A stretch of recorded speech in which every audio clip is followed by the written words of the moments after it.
Outrageous predictions for Ohio State TCU on Saturday night in Arlington, Texas at AT&T Stadium. Bill Landis, Doug Lamreese will be there Saturday, and I will be watching, outrageously, J.K. Dobbins and Mike Weber both run for 100 yards.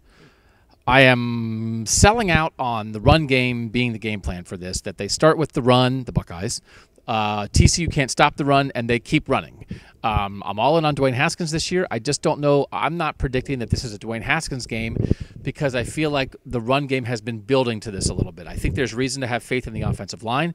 Mike Weber was really, really good in the first game, had some huge holes. J.K. Dobbins was the guy who was better in game 2.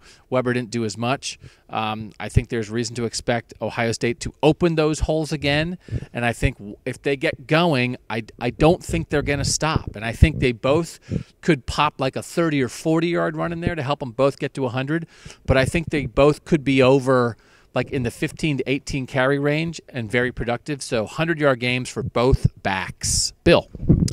I think I'm viewing it a little differently than you. I think it's going to be more of a Haskins game than it's going to be a running game. And my outrageous prediction is that Dwayne Haskins is going to turn the ball over 3 times, and it's going to be okay.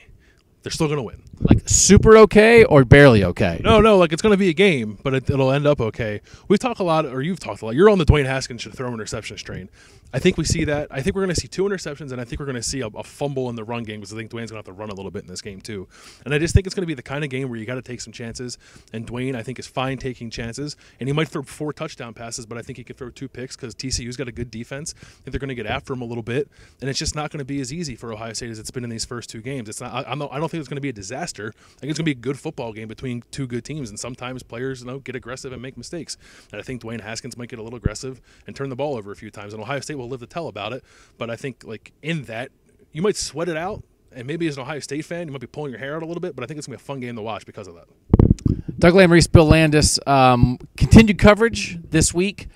Big stuff happening in Texas. And then guess what? Urban Meyer back, all the way back next week. But for now, it's Ohio State TCU Saturday night. See you there.